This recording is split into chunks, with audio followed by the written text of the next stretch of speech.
আসসালামু আলাইকুম এভরিওয়ান। দেখতে পাচ্ছেন আমি অলরেডি খাবার নিয়ে মানে বসে আছি, মানে মিক্স করতেছি খাবার। সিড মিক্স কেনা ছিল, এখানে সব কিছুই ছিল।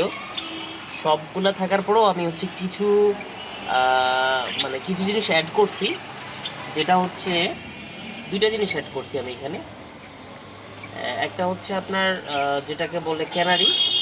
আমি এখানে প্রায় 2 কেজির মতো খাবার নিছি। দুই 2 কেজি খাবারে আমি হাফ কেজির মতো ক্যানারিটা অ্যাড করছি, কারণ ক্যানারিটা শীতের জন্য অনেক ভালো। তো পরিমাণটা যেন বেশি থাকে, পাখি যেন বেশি খায়, সেজন্যই দেখেন আপনারা এখানে ক্যানারিটা অনেক বেশি পরিমাণ।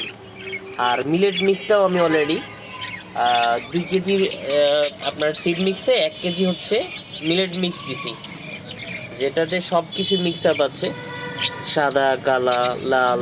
তো সবগুলো মিক্স আপ করে আমি অলরেডি একটা খাবার রেডি করতেছি, কারণ এখন যেহেতু শীত বা ঠান্ডা, সেজন্য আমি খাবারের পরিমাণটাতে মিলেট মিক্স 1 কেজি দিছি 2 কেজি ইয়াতে সিড মিক্সে, আর হচ্ছে ক্যানারি দিছি হাফ কেজি। তো এই খাবারটা মানে পরিমাণটা বাড়াইছি যেন ওরা বেশি করে খায় শীতে, ঠান্ডাতে যেন পাখি ভালো থাকে এই জন্য। আর একটা জিনিস ইনকোডিং করছি, সেটা আপনাদেরকে দেখাই। যেহেতু আমি রাতে 10টা পর্যন্ত, আমি বেসিক্যালি সকালে 7টা থেকে 10টা পর্যন্ত লাইট দিয়ে রাখি, আর হচ্ছে রাতের 5টা থেকে রাত 10টা পর্যন্ত। তো কিছুদিন হয়েছে একটা নতুন জিনিস এনেছি, সেটা হচ্ছে টেম্পারেচার মানে মাপার জন্য।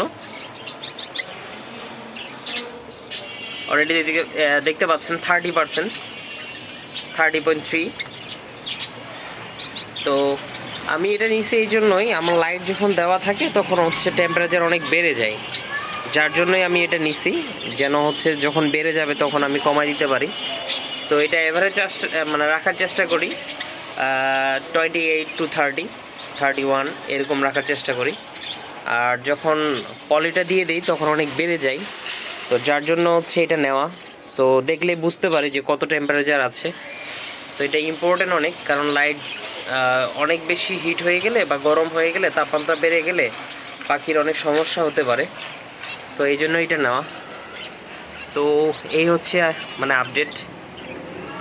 পাখি এ পর্যন্ত মোটামুটি সবগুলোই সুস্থ ভালো আছে। নতুন ভিডিও নিয়ে আসবো অবশ্য, হয়তো বা 2-1 দিন পরে আপনাদেরকে সব দেখাবো পাখিগুলা যে কেমন আছে এখন।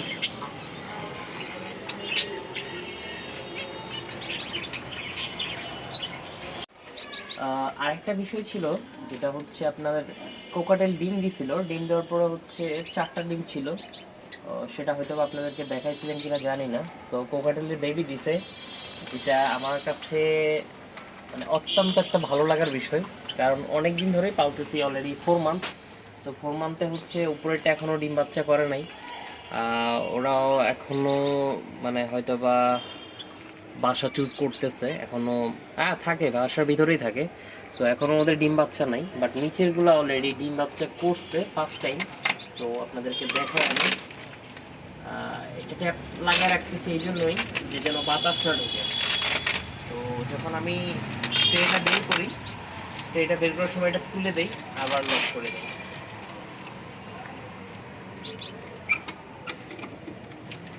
দেখি, দেখো ওরা বের হচ্ছে। বাবুগুলা দেখো, তোমাদের বেবিগুলা দেখি। আল্লাহ, এই যে অবস্থা, একবারে উল্টাই গেছিল, হয়তো ভয় পাই গেছিলাম। ক্ষুধা লাগছে মনে হয় ওদের, ওদেরকে খাবার দিতে হবে এখন। এই যে ক্ষুধা লাগছে, 3টা বেবি মাশাআল্লাহ। ওদের পেটে খাবার আছে, তারপরেও খাবার দিব, আরো খাবার আছে এখনো। তো কারণ এই প্রথম বেবি পাইলাম এদের কাছ থেকে, আমি তো অনেক ভালো লাগা কাজ করতেছে, কারণ কোকাটেল আমার পছন্দের পাখি। অনেক লাউড সাউন্ড করে, তবে এরা একটু কমই করে, সকালে একটু করে আর হচ্ছে হয়তো বা রাতে একটু করে। তো এদেরকে মানে এদের বাচ্চা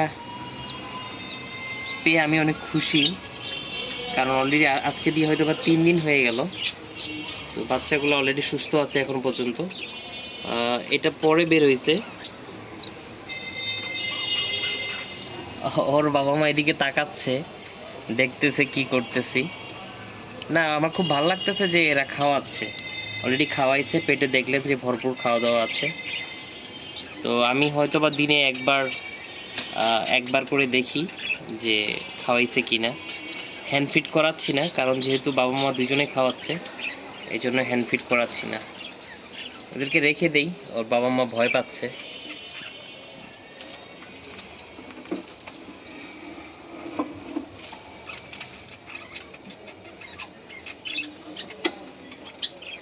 ওদের বাবা মা খাওয়াচ্ছে, খাওয়াই ওদের শরীরে অনেক মানে ময়লা লাগে আছে, মুখে, শরীরে, সব জায়গাতেই।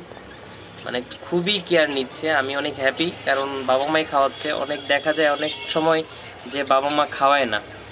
এখন এদের আপডেট তো পেয়ে গেছি অলরেডি, এদের কি অবস্থা জানি না। এরা জাস্ট রুমে থাকে, খাওয়া দাওয়া করে আর সারাদিন চিল্লায়, এই অবস্থা এদের। এটা আবার সুন্দর করে লক করে দিলাম, কারণ যেন বাতাস না ঢুকে, কারণ রাতে অনেক বাতাস করে। সো এটা ট্যাপ মারা আছে, তো এই জন্য হচ্ছে আবার লাগাই দিলাম। সেম এটাতে করা আছে। আর এই কয়েকদিন রিসেন্টলি হচ্ছে একটা ব্যাড নিউজ, যেটা হচ্ছে এদের একটা বেবি ছিল ব্লু, মানে 2টা গ্রিন ছিল, একটা ব্লু ছিল। সো ব্লুটা মারা গেছে। প্রথম বাচ্চা করছিল এরা এখানে, 3টা বাচ্চা করছিল, তার মধ্যে গ্রিন 2টা এখনও আছে। আর এই যে গ্রিন 2টা, এদেরকে সেপারেট রাখছি, কারণ ওটা এখানে ছোট ছিল। তো আমি ভাবলাম যে একটু বড় হোক, দেন বাবা মার কাছ থেকে আলাদা করব। কিন্তু যেটা বিষয় ঘটছে যে ব্লু অ্যান্ড গ্রিনের সাথে যে পেয়ারটা দেওয়া আছে, এরা ডিম পারছে। ডিম পাড়ার পর থেকে টোটালি একেবারেই বন্ধ করে দিছে, যে বাচ্চাকে আর খাওয়ায়নি, মানে একেবারেই খাওয়ায়নি। বাচ্চাটা দেখছিলাম যে বারবার করতেছে বা মায়ের কাছে বাবার কাছে খাবার চাচ্ছে, বাট খাওয়াচ্ছিল না। তো ভাবছিলাম যে হ্যান্ড ফিড করাবো, আমি ওয়েট করতেছিলাম 1-2 দিন পরে হয়তো বা হ্যান্ড ফিড করাবো, বাট না, সেই সময়টাও পেলাম না। ওই দিনকেই রাতে মারা গেছে। অলরেডি ডিম নিয়ে বসছে, দেখা যাক কয়টা ফাটেল হয়। 5টা ডিম দেখছিলাম লাস্ট, এখন তো ডিমে বসে আছে অলরেডি ফিমেলটা। তো দেখি নেক্সট 4-5 দিন পরে আপনাদেরকে আপডেট দিব যে ডিমগুলো কতগুলো ফাটেল হয়েছে। এদেরও কোনো ফিডব্যাক এখন পর্যন্ত নাই। আমি অলরেডি হচ্ছে লাইট নিভানোর পরে এভাবে কভার করে রাখি। প্রথমে পলি দেওয়া থাকে, তারপরে হচ্ছে উপরে পাতলা কাপড় দেওয়া থাকে যেন বাতাস না লাগে। 2 সাইডে এরকম করা থাকে।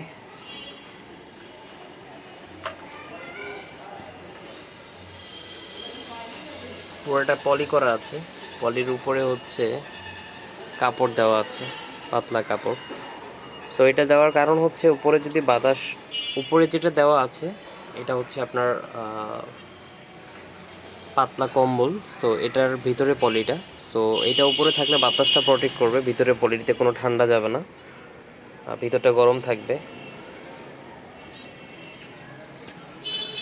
আর এই পাশে আমার হচ্ছে অলরেডি একটা পলি, তিরপালের মতো একটা পলি দেওয়া আছে। এই সাইডটাতে বাতাসটা বেশি হওয়ার সম্ভাবনা থাকে, যার জন্য এই পাশে আর কি পলিটা দেওয়া। আর এই পাশটা ফাঁকা রাখছি, কারণ রৌদ্র আসে, সারাদিনই রৌদ্র আসে। সো এই পাশটা ফাঁকা করে রাখছি। নেক্সট টাইমে হয়তো বা বড় ভিডিও নিয়ে আসবো আপনাদের সামনে। সে পর্যন্ত ভালো থাকবেন, সবাই আমার চ্যানেলটাকে সাবস্ক্রাইব করে দিবেন। ধন্যবাদ।